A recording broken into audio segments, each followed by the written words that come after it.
Buenos días a todos. Listo. Gracias por acompañarnos el día de hoy. Hoy nos tiene una Hola, mi gran doctor. conferencia el doctor Juan Diego Henao. Él es residente de radiología. Con el grupo de radiología, obviamente tenemos siempre un apoyo importante y hoy vamos a recalcar todo lo que tiene que ver con trauma ocular. Juan Diego, buen día. Hola, buenos días. Doctor, ¿me Adelante, por escucha? favor. Te Listo. escucho muy bien, Bueno, muy doctor, bien. muchas gracias por la presentación. Sí, como usted es residente de radiología de cuarto año en la Universidad CES, hoy pues con el doctor Martín nos invitaron a que hagamos esta charlita de trauma ocular, los hallazgos que podemos ver por la imagen. Pues la idea es que yo les voy a traer varios casos clínicos que son como muy benignos, como para que participemos algunos, los que estamos aquí presenciales, si alguien en la reunión quiere pues participar también súper bienvenido. Entonces vamos a empezar principalmente como esta va a ser el orden que va a llevar mi charla, hablando un poquito de anatomía inicialmente, después las técnicas que tenemos disponibles para evaluación del ojo por imagen, y después pasamos a los casitos, la discusión de los casos, que va a ser pues varios casitos y cosas muy puntuales, muy claves diagnósticas, y al final las conclusiones pues que yo les traigo. Primero que todo les traigo entonces en cuanto a anatomía, esta representación esquemática del ojo, en la que ustedes están mil veces más familiarizados que yo, pero vamos a hacer un repaso de cosas grandes, de lo que de pronto nosotros podremos evaluar por imágenes. Tenemos la córnea, la cámara anterior, el iris, los cuerpos ciliares, la esclera, aquí abajo la coroides, la retina, el segmento posterior y el nervio óptico. Todas estas son estructuras que podríamos ver por imágenes, por unas mejor que otras. Por ejemplo, vamos a ver que por tomografía lo que sí podemos diferenciar sería la cámara anterior, el lente, el segmento posterior, y vemos pues que realmente alrededor del globo ocular diferenciar las distintas capas de esclera del coroides y de la retina pues es realmente imposible por tomografía, pero entonces los podemos evaluar como una sola unidad. Y alcanzamos a ver también pues aquí posterior ya el nervio óptico. Si alcanzan a ver alrededor del nervio óptico es muy negro, eso sería pues la grasa intraconal, y ya a los lados de la grasa intraconal los músculos recto, lateral y medial, que pues como un tip que les traigo de una vez para que empecemos a ver imágenes por tomografía, es que todo que nosotros venimos hablando por tomografía lo hacemos en cuanto a densidades respecto al agua. Entonces las distintas densidades que se comportan en la vida real de alguna manera se compartirán de la misma manera en imagen. Por ejemplo, tenemos que la grasa es menos densa que el agua, por lo tanto pues ella flota cuando tenemos grasa en agua, y de la misma manera que es menos densa, entonces se ve menos oscura que el agua por imagen. De la misma manera, si tenemos sangre, que es más densa que el agua, que como vemos se va hacia abajo y que pues se diluye en el agua, es mucha más densa, entonces también veremos que la sangre se ve más blanca que el agua, si tomamos siempre el agua como referencia y pensando cómo se comportan los otros compuestos respecto al agua, podemos entender más fácilmente las imágenes. Y lo mismo sería pues con el hueso y con el metal, son muchísimos más densos que el agua, pues se hunden dentro del agua. Entonces van a ser unas estructuras que van a ser mucho más densas, y por imagen así no entendamos del todo qué estamos viendo, al ver los colores y cómo se comporta con respecto al agua, podemos ir inferiendo y entendiendo qué es lo que estamos viendo. Entonces, pues esa parte por tomografía. Ya también existe la resonancia magnética, que nos deja ver distintas cosas más que la tomografía, pues podemos ver las mismas que veríamos, que sería pues ya la cámara anterior, el lente. Sin embargo, por resonancia también podemos empezar a ver los cuerpos ciliares, y podemos alcanzar a diferenciar la coroides y la retina de la esclera, de la esclera, ¿cierto? Vemos que son dos capitas distintas, que pues estas todavía no las podemos separar como tal, pero sí nos da un poquito más de resolución en frente a la tomografía, y lo mismo que veíamos al otro lado, el nervio óptico, ya la grasa intraconal y de los rectos medial y lateral. Entonces, como tal, como les acabo de presentar, los distintos métodos que tenemos para la evaluación del trauma ocular, sobre todo en trauma, pues estoy hablando, ¿cierto? En las charlas de trauma, la tomografía siempre va a ser como el método de acción inicial, pues, o hasta definitivo cuando estamos hablando de trauma. Y hay que tener varias cosas en cuenta cuando hablamos de tomografía. La primera es que tenemos que usar radiación ionizante, y esto pues no es algo despreciable, que no suene que podemos hacer todas las tomografías del mundo, todo el mundo sin pensarlo, porque muchas veces los pacientes que tienen trauma ocular también vienen con politrauma, se le han hecho distintas tomografías del resto del cuerpo, se está irradiando mucho al paciente, se le hacen distintos días. Entonces pues esto no es algo inocuo, la radiación, entonces también hay que tenerlo en cuenta de momento de estar pensando en mandar la tomografía. Sí, principalmente en cuerpo extraño la tomografía es excelente, ¿cierto? Ahorita vamos a ver cuando hagamos un poquito más de la revisión del tema, lleguemos a un casito de esto que tiene hasta una sensibilidad hasta el 100% para identificar el cuerpo extraño. Sin embargo, muchas veces estos cuerpos extraños son de metal, y como les mostré, pues el metal es mucho más denso que el agua, y por la técnica de tomografía puede producir un artefacto de endurecimiento del rayo que de pronto me haga una cosa, pues visualmente se ve algo negro muy feo que no me alcanza a ver los hallazgos alrededor, pero el cuerpo extraño pues sí lo alcanzamos a ver, de pronto no alcanzamos a ver todas las complicaciones que estén asociadas a él.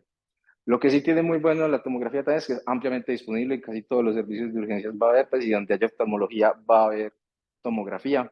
Es de adquisición rápida, se pueden tomar decisiones muy rápidas y tiene una excelente resolución, o sea, me deja ver muy bien, podemos ver muy fácil fracturas o complicaciones de las mismas. Lo otro que tenemos es ya la resonancia magnética, que también tiene unas ventajas y unos peros en cuanto a ella. Primero que todo, tiene mejor definición en en cuanto a cosas de tejidos blandos que la tomografía, como les mostré, vemos mejores cuerpos ciliares, podemos separar mejor las capas del ojo. No utiliza radiación ionizante, utiliza otra técnica completamente distinta, por lo cual se podría hacer pues todas las veces que quisiera hacerse. Sin embargo, tiene una disponibilidad escasa, las citas pues están muy demoradas para las urgencias, no es que sea lo más disponible que haya. Además, se demora mucho en la adquisición para tomar decisiones rápidas, pues tampoco sería lo ideal. Y cuando estamos hablando ya de pronto, si estamos sospechando fracturas o algo, realmente la resonancia magnética tiene pobre definición ósea, es inferior en frente a la tomografía para ver huesos y también para los cuerpos extraños, que además hay que hacer la salvedad que cuando el cuerpo extraño se sospecha que sea de metal está completamente contraindicado, entonces sería otra limitación que tendríamos. Y ya el otro método de imagen que tendríamos, pues realmente yo nunca lo he visto, que sería una ecografía del globo ocular. ¿Qué es lo que tiene de beneficio? Pues, o al menos desde yo revisé el tema, es que ellos la tenían disponibles y quien utiliza radiación ionizante, sino que utiliza pues imagen mediante ultrasonido. Sin embargo, es operador dependiente y eso pues lo que quiere decir es que yo no sé quién puede hacer o quién sepa hacer una ecografía de ojo. Yo no lo hacía hacer. De pronto pues, ustedes conocen en otros círculos o tienen oftalmólogos que lo sepan hacer y sepan dónde mandarlo. Yo no sabría decirles y que cuando se sospecha que tenga ruptura ocular o de pronto un cuerpo extraño que no se sepa muy bien dónde esté, por lo mismo, como es operador dependiente, pues alguien que lo mueva más, que sea un poquito más brusco, de pronto puede producir complicaciones más que un diagnóstico, entonces hay que tener en cuenta eso.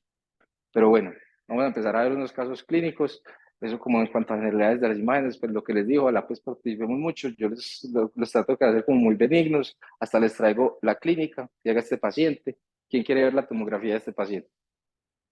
Es solamente una imagen. Pero ustedes con esto yo creo que ya tienen diagnóstico, entonces saben qué van a ir a buscar. A todo es trauma, exacto. Entonces, bueno, este es el paciente que llegue y esta es la imagen que tiene. Ah, bueno, no sé si escuchan el auditorio, sí.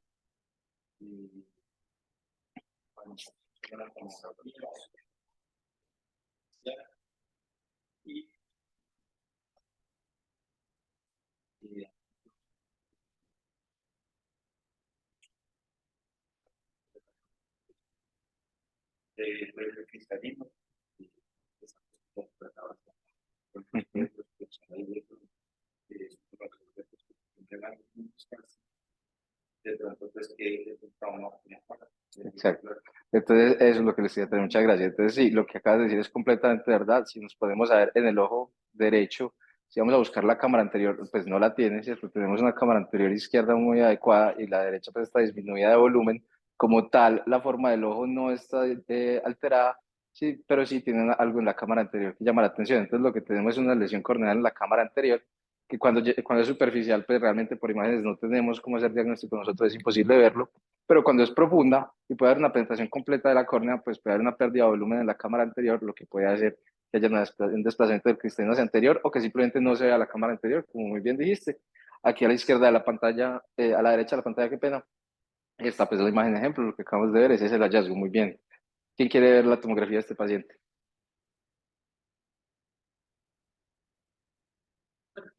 Okay, yo creo que es mejor, porque yo les que tienen que remontar porque una tecla que tiene los dos mejor usemos.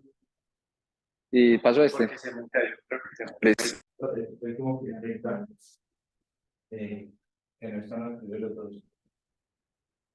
Yo creo que como que sí. Entonces, ¿qué hago? Ya, bueno, esto es un paciente con un enfermo.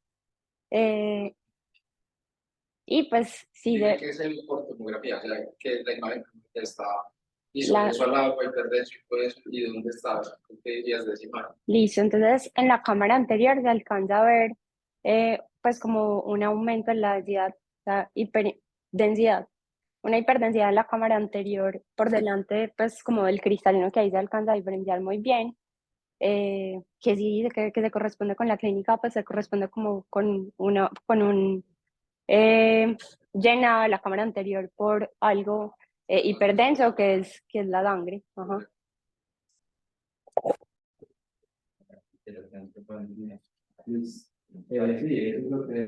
Sí, entonces, este paciente tenía el nifema, que lo que es una colección de sangre en la cámara anterior, que es muy fácilmente visible en el examen físico, como vemos pues, en la imagen después desde entrada ya tenía el diagnóstico. Y lo que vamos a ver es una hiperdensidad, como les mostraba al principio, la sangre es más densa que el agua, hiperdensidad en la cámara anterior, que muchas veces pues no es el único hallazgo, como alcanzamos a ver, y como dijo muy bien la doctora, tiene algo aquí en el cristalino que pues vamos a aprovechar otro paciente para verlo. Llega este paciente, ¿quién quiere ver esta tomografía?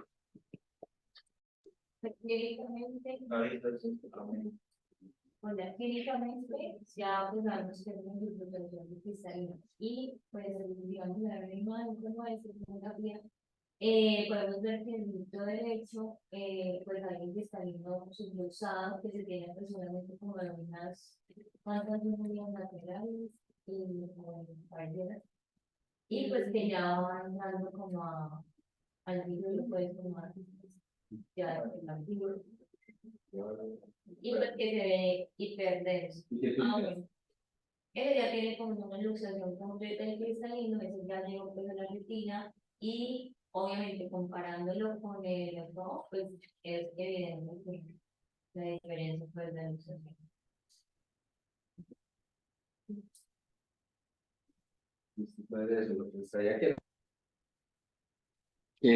Como muy bien dijeron, puede ser parcial, cuando hay, solamente hay un compromiso de las fibras unulares de un lado y el cristal queda adherido solamente y adecuadamente al otro lado sano, o ya que sea una ruptura completa, una luxación completa, pues una ruptura total de todas las fibras unulares y queda el lente libre en la cámara posterior. Pues eso es más evidente de ver aquí cuando está en el posterior, pero también puede haber una luxación del cristalino más anterior, que sería muy parecida de pronto a la primera imagen que vimos que tenía una perforación pues, de la corneal y que tenía una desplazamiento anterior, pero este no tenía, entiendo pues que no tenía una lesión de la cámara anterior, sino una luxación anterior, porque el paciente tenía un Ehlers-Danlos y tenía una colagenopatía y que no había sido traumática, pero pues, también puede haber luxaciones anteriores. ¿Quién quiere ver la tomografía de este paciente? De pronto alguien del Zoom.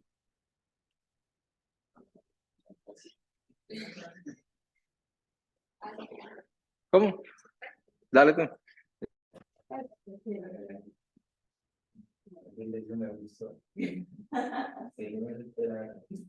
A todos.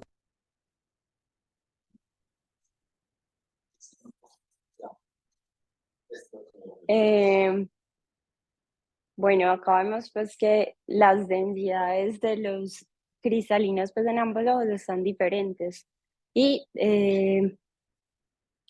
la verdad, pues la densidad normal, no sé cuál es, yo creo que es esta, la del ojito derecho. Y pues no sé cuál es la densidad normal. Este ojito pues puede tener una catarata traumática, pues es en contexto de trauma.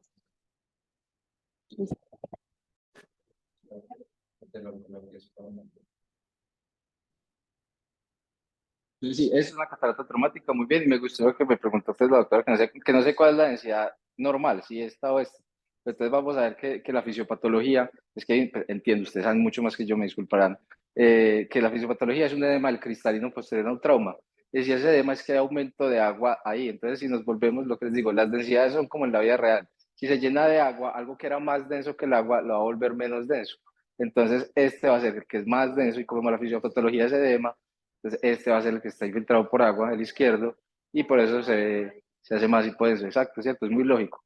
Entonces, sí, eso es una catarata traumática. Realmente lo que tenemos es que el trauma contuso puede llegar hasta comprometer el lente, produce un edema, un aumento de líquido pues, ahí en el lente, y eso es lo que nos va a disminuir la densidad del lente que sería normal en el lado izquierdo de la pantalla, y en el lado izquierdo derecho de la pantalla que está con la catarata traumática. ¿Quién quiere ver este paciente que tiene un evidente ojo normal clínico? El que no da.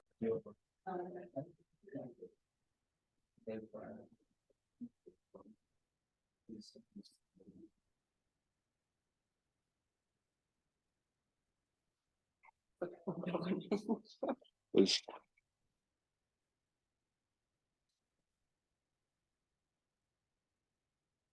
Ujú. Pues lo que uno pues así simplemente pues describiéndolo, hay dos tipos de densidades dentro de la cámara posterior, que sería pues una hipodensidad, digamos, más hacia anterior como triangular, más hacia posterior pues pensaría yo una hiperdensidad.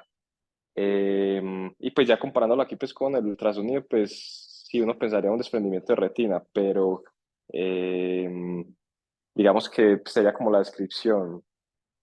Ujú. No sé qué más.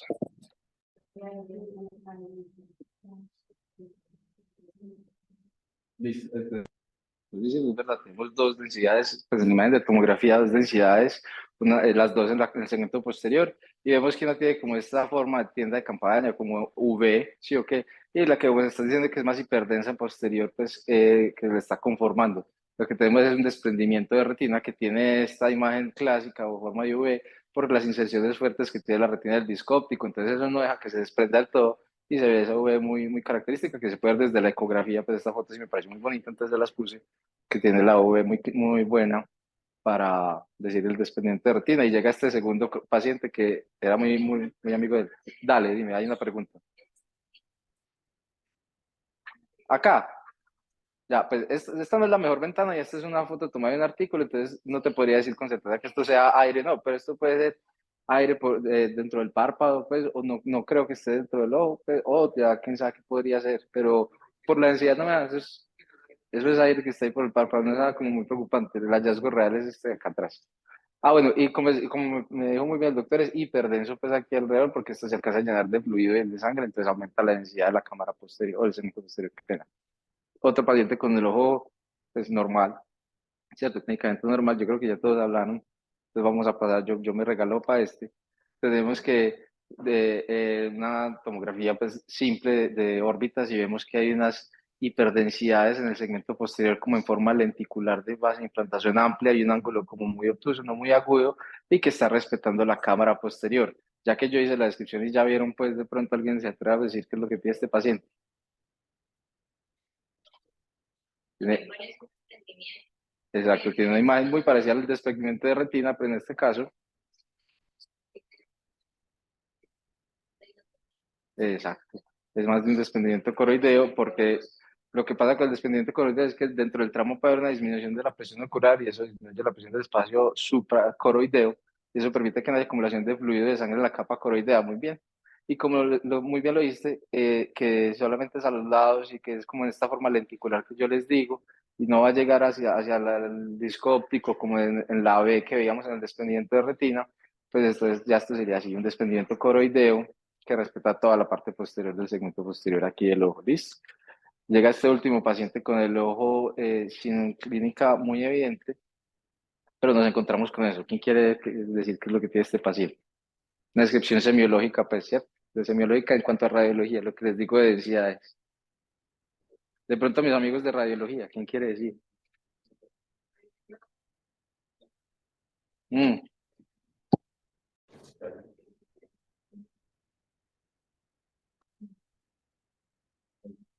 En este caso, pues lo primero es que el globo ocular conserva pues como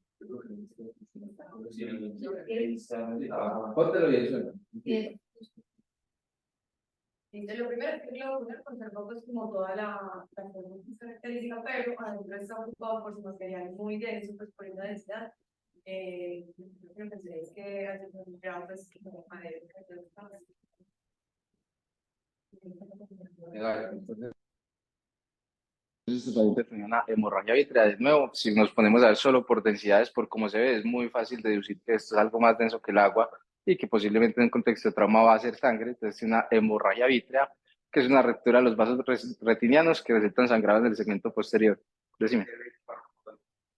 Ah, porque también se puede haber pegado ahí, tiene hematoma posiblemente y lesiones de los tejidos blandos, ¿cierto? Pero, esto puede ser una densidad normal aquí de pronto por el corte, lo que sea, pero no es como nada muy llamativo.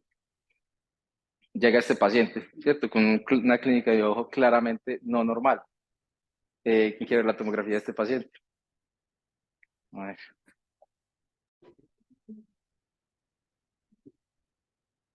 Pero entonces, luego se observa que en el ojo se observa pues como pérdida de la morfología del globo ocular. Eh, Vemos pues que no vemos la presencia pues como el cristalino y pues configura pues como el signo de la rueda desinflada, pues que probablemente es por un trauma pues penetrante o un trauma con ruptura ocular.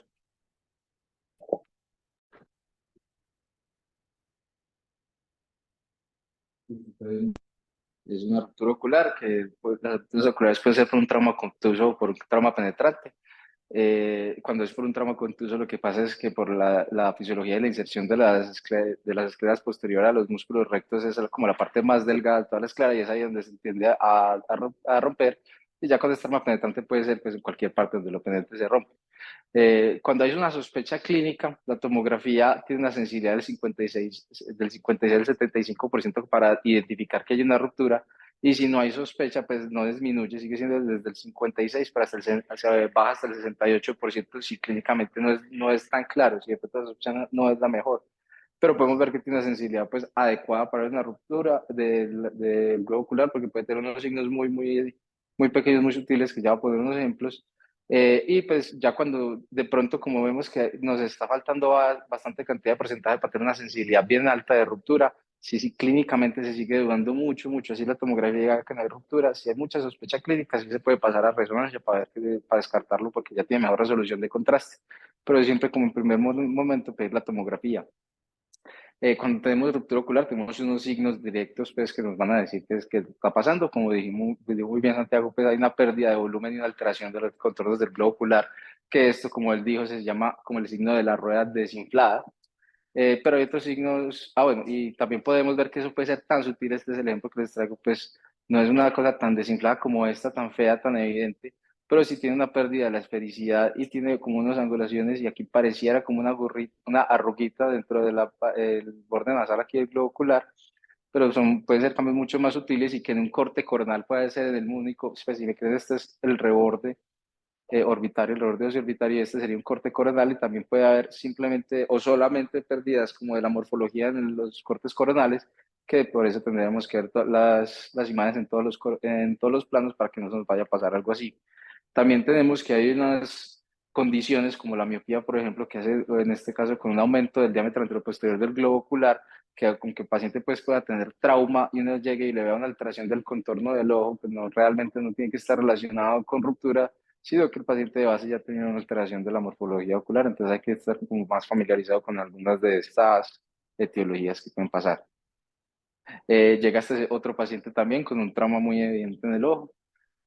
Vamos a ver la tomografía de este paciente. Pues aquí pues tiene el signo de la flecha, no es tan evidente, pero es muy claro cuando ya uno se lo muestra la flechita y entiende que si comparamos la dimensión anteroposterior de esta cámara anterior con esta otra, está más aumentada la que tiene la flecha, la del ojo izquierdo, y que además aquí en la cámara posterior vemos una hiperdensidad como puntiforme o lenticular, pues aquí no muy grande, muy esparcida por todo el segmento posterior, sin embargo está, que habla, que como ya vimos el ejemplo más dramático, pues esto sería una hemorragia vítrea y con un aumento del diámetro anteroposterior de la cámara anterior, porque también tenemos una ruptura ocular que no se ve muy fácilmente. Este paciente puede tener de pronto alguna alteración en la cámara posterior que hace que esto se pierda como algo de presión en la cámara posterior, esto tracciona el cristalino pues por vacío y eso hace que aumente el diámetro anteroposterior de la cámara anterior. Entonces es un signo muy indirecto de pronto que nos ayudaría a que tenga aquí este puntico hiperdenso por la hemorragia vítrea, pero como podemos ver no todos están desinflados, sino de pronto no es tan fácil de ver que sí esté adecuadamente pues o que esté de hecho roto. Entonces esto sería un signo indirecto, porque no lo estoy viendo roto, ya serían los signos indirectos de ruptura. Y otro signo indirecto podría ser que vemos que los contornos del ojo se ven muy bien, ¿cierto? No se ve la llanta desinflada, pero alcanzamos a ver un cuerpo extraño intraocular. Y como les decía, aquí queda muy bien evidenciado lo que les decía cuando hablaba del artefacto de endurecimiento de rayos, los cuerpos metálicos, vean como esta estrella, como estas estriaciones y como una línea blanca, una negra, esto me borra de pronto la resolución de las estructuras vecinas y en un caso de que haya complicaciones o que esté por aquí metido de pronto la gasa extraconal y no pueda yo ver los músculos adecuadamente o el nervio óptico por este artefacto, entonces pues hay que tener en cuenta que esa es la limitación de la tomografía cuando hablamos de metal, sin embargo es completamente segura y podemos hacer un diagnóstico muy certero. Pero entonces, bueno, me distraigo y les digo que entonces tiene un cuerpo extraño intraocular y además del cuerpo extraño intraocular también tiene una burbuja aérea intraocular que se alcanza a ver aquí en la parte posterior del segmento posterior, que serían otros signos indirectos de ruptura ocular. No tenemos una pérdida de la morfología ni la llanta desinflada del ojo, sin embargo, la presencia de cuerpo extraño, pues él tuvo que haber entrado por alguna parte, entonces tuvo que haber penetrado el ojo, o ya burbujas aéreas, que de nuevo no tienen por qué haber burbujas dentro del ojo, ninguna pues, condición normal, entonces ya son signos indirectos de que está penetrado el ojo y que hay ruptura.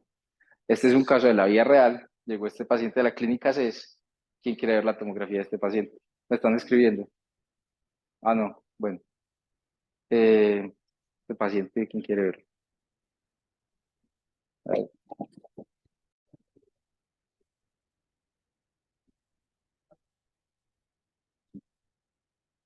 Bueno, acá tenemos una tomografía axial.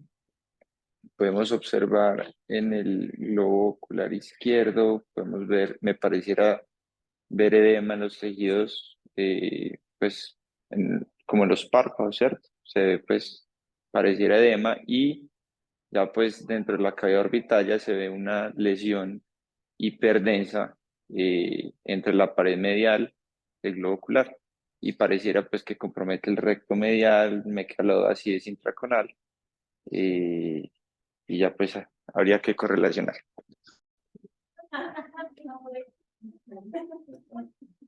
Pero no, eso es lo que tenemos. Pero en este caso, pues me cayó súper bien este caso cuando me llegó, porque se queda evidencia de lo que les acabo de decir, tiene material súper hiperdenso, probablemente metálico, que si podemos ver hacia anterior de él y hacia posterior de él hay endurecimiento del rayo, es como esa banda negra que no me deja ver nada, y como muy bien dijiste, puede que ese mismo artefacto y el brillo que está alrededor, yo no te puedo decir cómo está el recto medio, pero sí te puedo decir que hay un cuerpo extraño intraorbitario, tampoco de pronto sí podría, pero puede dificultarme decir si es intra o extraconal, pero eso es lo que tenemos, un cuerpo extraño intraorbitario que está presente hasta los 10 a 17% de los tramos oculares y como les digo, la tomografía tiene una sensibilidad tan alta como el 100% para ver que hay, que existe un cuerpo extraño intraorbitario, pero de pronto puede flaquear un poco o puede dificultarse, no es muy difícil tampoco uno identificar qué tipo de cuerpo extraño es. Y como ya les decía, pero nunca sobra volverlo a decir, está contraindicada la resonancia cuando es un cuerpo extraño que se considera que pueda tener metal. Hay distintos tipos de cuerpos extraños que pueden pues, estar.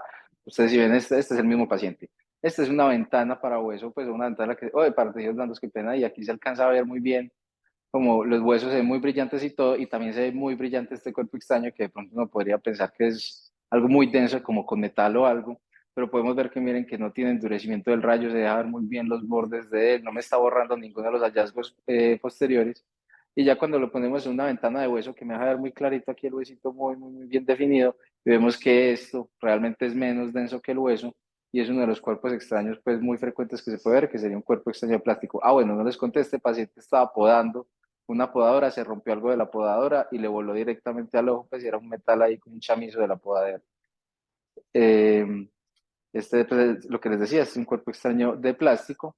Este sería un cuerpo extraño que vean que no podemos ver nada de densidad. Yo no te podría decir esto que tan, pues no es metal, no es plástico, no es nada, es muy hipodenso. Y en este caso sería un cuerpo extraño vegetal, ¿cierto? De origen vegetal, que no nos deja ver muy bien por tomografía, se ven solamente como estos signos indirectos y ahí sí ya entraría de pronto a tomar un poco más de importancia, como ya tenemos súper claro que esto no es metálico, vean la hipodencia, se podría hacer una resonancia magnética para ver pues este cuerpo extraño de origen vegetal, pues qué es lo que podría hacer y qué complicaciones podría tener.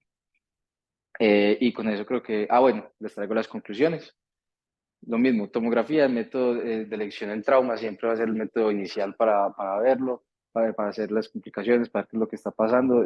Es fácil de verlo, ustedes como les digo, si ustedes conocen la fisiopatología, que la hacen mucho mejor que yo, conocen cómo son las densidades en la vida real de las cosas que se ven en la fisiopatología, eso se va a traducir en densidades por imagen y ustedes que tienen el gran beneficio de la clínica y pueden ver las imágenes ahora mismo les salen, podrían de pronto llegar a un diagnóstico muy rápido y entender muy fácil lo que está pasando con sus pacientes. Y les quiero pues, recordar que siempre que estemos evaluando imágenes, hacer siempre un acercamiento anatómico por partes, ¿cierto? Porque de pronto uno a veces ve algo grande y se haces el diagnóstico y queda satisfecho con lo que tiene y deja de ver de pronto alguna de las cosas que tiene para ver y se le pase alguna parte del diagnóstico. Entonces, lo que yo les quiero decir es que si van a ver una imagen, siempre dentro de ustedes mismos tengan un orden de que van a evaluar en qué secuencia y siempre hagan esa secuencia para que nada se les pase, ¿cierto? Ver cámara anterior, cristalino, cámaras posteriores, ya ver nervio óptico, los músculos, como ustedes lo quieran hacer, pero tener en cuenta qué es lo que quieren ver y hacerlo siempre sistemáticamente para que se les vuelva como ejemplo pero, o mecánico y nunca se les vaya a pasar nada y de pronto puedan llegar a un diagnóstico rápido sin tener que estar esperando la lectura de radiología, que aunque la necesiten, siempre vamos a estar súper dispuestos a dárselo rápido. Y ya, muchachos, eso es lo que tenía. No sé si tienen alguna pregunta, alguna duda. No. Julián, Eh, Julián, excelente háblame, presentación. doctor. Qué pena, profe, ¿Me me están escuchas? preguntando algo aquí en el auditorio, doctor. Ah, dale, dale, dale, tranquilo. Este es un plástico, profe, sí. No decían qué tipo de plástico era. ¿Qué era? Pero en el artículo decía que esto era plástico, que es un cuerpo extraño plástico. ¿Quién sabe qué será? Está hablando el doctor. No hay manera de ponerlo duro ya, pues, para que se escuchen, no sé, para que todos escuchemos. Mira. No, Julián, te quería agradecer por la conferencia, hombre, muy, muy interesante y vos tocaste varios temas que son repetidos y Martín, o sea, yo les pongo como, digamos que como protocolo en pacientes de trauma siempre tenemos la tomografía y lo indicaste, inclusive tenemos un caso que creo que Carlos Franco está en el auditorio, que fue un chicharrón porque el paciente tuvo un trauma penetrante, se suturó, tuvo una enfermedad, me ha hecho una reacción inflamatoria repetida, una idiosinclitis que no mejoraba. Y cuando se hace la tomografía, se encuentra 3 meses después de 3 ecografías, que tenía un cuerpo extraño metálico enclavado en el cuerpo ciliar. Entonces, es la tomografía, pues la herramienta que, bien lo decías, tenemos a la mano. Es un examen que es accesible en la mayoría de centros donde se reciben pacientes con trauma y está, pues, digamos que autorizada por las aseguradoras. Entonces, estamos tranquilos en que el paciente se pueda hablar adecuadamente. La ecografía la tenemos en las clínicas de oftalmología, pero mira, la dificultad de llevar un paciente a que se haga la ecografía y vuelva. Lo ideal sería poderlo tener en el hospital. Y como decís, hay oftalmólogos que se entrenan para hacerla y hacerla bien con el riesgo que tiene un ojo abierto de hacer una ecografía, pero se puede hacer con un operador que sea adecuadamente instruido en eso. Te iba a hacer una pregunta, Julián, si hay, pero esto con lo que dijiste de la radiación recibida, ¿existe algún número de exámenes en toda la vida de uno que pueda ser dicho como, hombre, lo máximo que un paciente puede tener en la vida son 50 tomografías, una cosa así como un número mágico, no sé si existe con relación a la radiación recibida un número seguro de tomografías en la vida que uno pueda recibir, igual que ustedes pues tienen su contador, uno no lo va a tener, porque uno tenga un número de referencia para salud personal, digámoslo así. Pues, profe, realmente eso no tendría una respuesta así tan directa, porque según la tomografía que se haga en el equipo que se haga y cuántas fases se le hagan, se va a irradiar más o menos al paciente en dosis de radiación, ¿cierto? Una tomografía de ojos o de oídos no tiene tanta radiación como una tomografía de pulmón o de tórax que tiene que abarcar mucho más espacio y tiene que irradiarse más al paciente. Entonces, un número que yo le puedo decir por tomografía, no. Sin embargo, pues esa dosis acumulada de radiación y lo que se está recibiendo, sí tiene pues unos valores y unas dosis de radiación que no deberíamos sobrepasar, que realmente pues aquí de memoria, que me lo sepa cuánto es que tiene que ser y cuánto se le puede hacer tomografías, pues no los tengo claros, doctor, pero la idea siempre y la que nos dicen desde las sociedades de radiología siempre es lo menos posible, la radiación lo menos posible que pueda hacerse, lo menos que sea adecuado para un diagnóstico y que sea seguro para el paciente, porque eso no es inocuo y tomar una tomografía, pues a veces de pronto toma la ligera y un paciente hospitalizado varios meses termina con un montón de tomografías y radiación, que eso podría a la larga ser problemático también para él. Entonces, un valor como tal de referencia no, doctor, pero sí como la conciencia de que existe ese concepto y que tomarse la nota a la ligera al momento de mandar las cositas.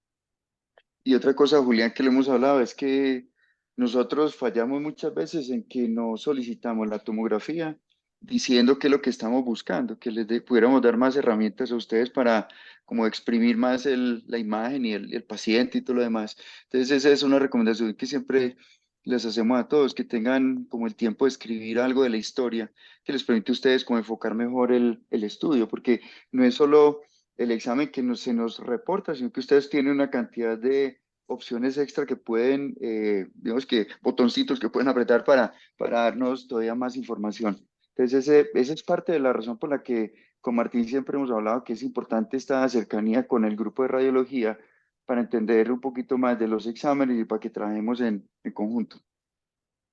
Sí, doctor, muy de acuerdo. Todo que nos pongas de clic nos sirve un montón siempre.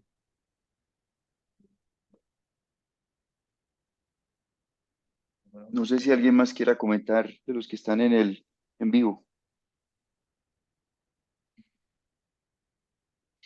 Pues yo creo que Bueno, ya.